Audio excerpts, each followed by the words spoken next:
وزیر اعظم پارلیمانی جمہوری نظام کا سب سے بڑا اور طاقتور عہدہ۔ اگر عبوری وزرائے اعظم کو شمار نہ کریں تو پاکستان میں اب تک کل 22 وزرائے اعظم گزرے ہیں، لیکن ان میں سے کوئی ایک وزیر اعظم بھی اپنی آئینی مدت یعنی 5 سال پورے نہیں کر سکا، اور کسی نہ کسی وجہ سے انہیں یہ عہدہ یا تو خود چھوڑنا پڑا یا ان سے چھڑوا لیا گیا۔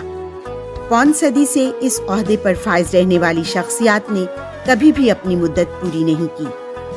پہلے وزیر اعظم لیاقت علی خان کو قتل کر دیا گیا۔ اس قتل کے محرکات سامنے نہ آ سکے۔ پہلے بنگالی وزیر اعظم خواجہ ناظم الدین کو گورنر جنرل کے ہاتھوں برطرف کر دیا گیا۔ امریکہ میں سفیر امپورٹڈ وزیر اعظم محمد علی بوگرا 2 سال بعد واپس امریکہ چلے گئے۔ پہلے پنجابی وزیر اعظم چودھری محمد علی گورنر جنرل غلام محمد کا دوسرا شکار تو عوامی لیگ کے واحد بنگالی وزیر اعظم حسین شہید سہروردی بنگالی صدر اسکندر مرزا کا پہلا شکار ہو گئے۔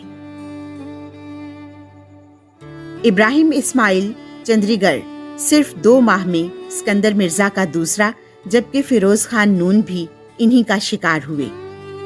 13 دن کا وزیر اعظم نور الامین جنرل یحییٰ کے ہتھے چڑھ گیا۔ پاکستان کے پہلے منتخب وزیر اعظم ذوالفقار علی بھٹو پھانسی پر چڑھا دیے گئے۔ محمد خان جنیجو ضیاء الحق کا شکار ہو گئے۔ پاکستان کی پہلی خاتون وزیر اعظم بے نظیر بھٹو کی حکومت پہلے صدر غلام اسحاق پھر فاروق احمد لیگاری کا شکار ہوئی، اور پھر انہیں راولپنڈی میں شہید کر دیا گیا۔ وزیر اعظم نواز شریف پہلے صدر غلام اسحاق خان اور پھر مشرف کے ہاتھوں اور اب عدلیہ کا شکار ہوئے۔ مشرف کے دور میں صرف دکھاوے کے پہلے بلوچی وزیر اعظم ظفر اللہ خان جمالی تھے۔ مشرف کی طرف سے عالمی بینک سے لیے گئے مستعار وزیر اعظم شوکت عزیز وزارت عظمیٰ کا مزہ لینے کے بعد دیار غیر سے دھار گئے۔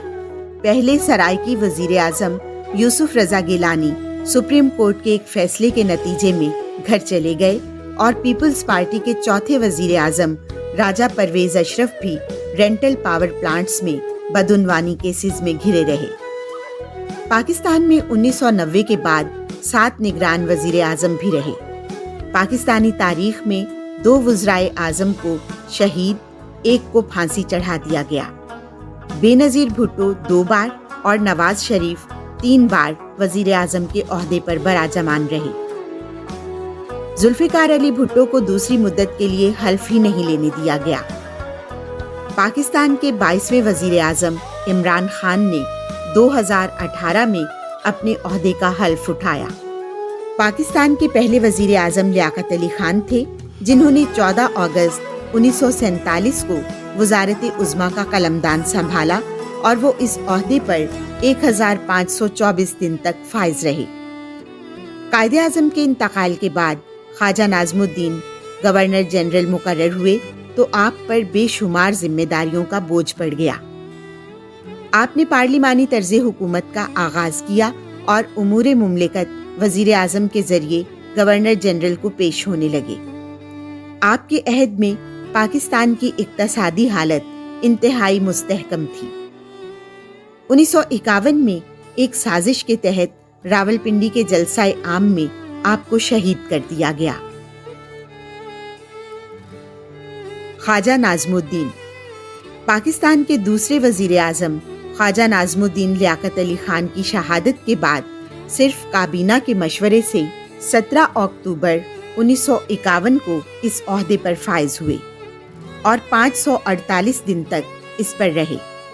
خواجہ ناظم الدین نے نوابزادہ لیاقت علی خان کے قتل کی تحقیقات کے لیے اکتوبر 1951 کو جسٹس محمد منیر کی قیادت میں کمیشن قائم کیا۔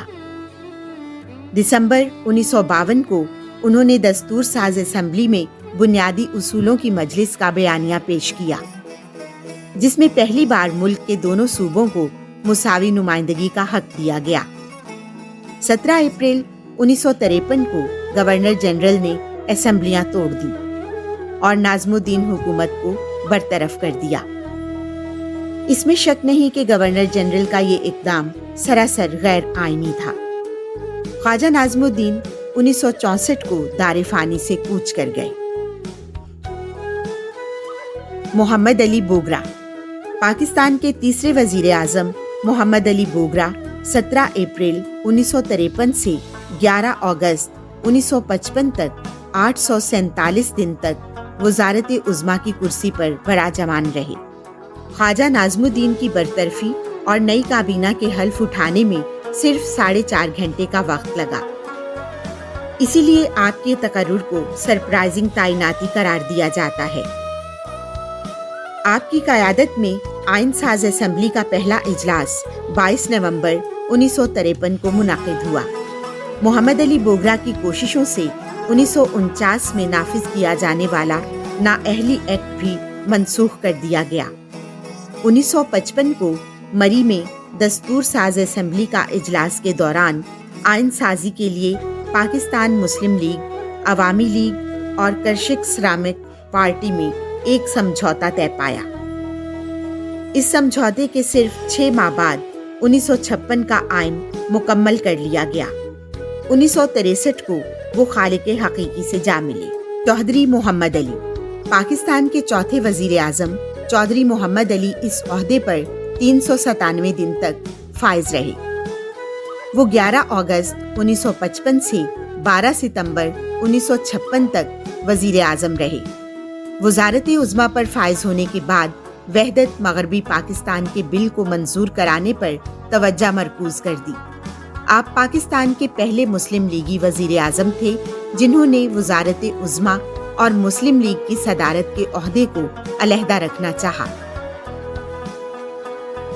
چودھری محمد علی کی وزارت کا بڑا کارنامہ 1956 کا پارلیمانی دستور وضع کرانا تھا۔ ان کی غیر ذمہ داریوں کی وجہ سے مسلم لیگ کو نقصان پہنچا اور ایک نئی پارٹی ریپبلکن کے نام سے وجود میں آئی۔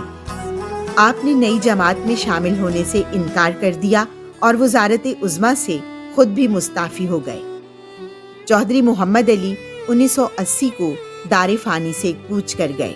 حسین شہید سہروردی۔ پاکستان کے 5ویں وزیر اعظم حسین شہید سہروردی نے 12 ستمبر 1956 کو وزارت عظمیٰ سنبھالی اور 18 اکتوبر 1957 تک وہ 400 دنوں تک اس عہدے پر فائز رہے۔ آپ ایک مشہور قانون دان اور پارلیمانی امور کے ماہر تھے۔ 1956 کے آئین کی تیاری میں اور مشرقی و مغربی پاکستان میں مساوات کا اصول سنوارنے میں انہوں نے بہت اہم کردار ادا کیا۔ حسین شہید سہروردی اور چودھری محمد علی کا دور نظم و نسق کی بہت سی یکساں خصوصیات رکھتا تھا۔ یہ 2 مختلف نظریات کی مخلوط وزارت تھی۔ ایک ریپبلکن پارٹی جس کے اراکین کی اکثریت سابق مسلم لیگیوں پر مشتمل تھی اور جنہوں نے ملک کی سیاست میں ایک نیا کردار ادا کیا۔ دوسرے عوامی لیگ جس کے اراکین کی تعداد کم تھی مگر حکومت اور حزب اختلاف کی پارٹیوں کے مقابلے میں ایک منظم اور مضبوط سیاسی جماعت تھی۔ حسین شہید سہروردی جمہوریت کے حامی تھے۔ آپ نے مہاجرین کی آباد کاری، نظم و نسق کی بہتری، اقلیتوں کا تحفظ اور کشمیر کے مسئلہ تصفیہ پر بہت زور دیا۔ صدر اسکندر مرزا کی خواہش پر آپ وزارت عظمیٰ سے مستعفی ہو گئے۔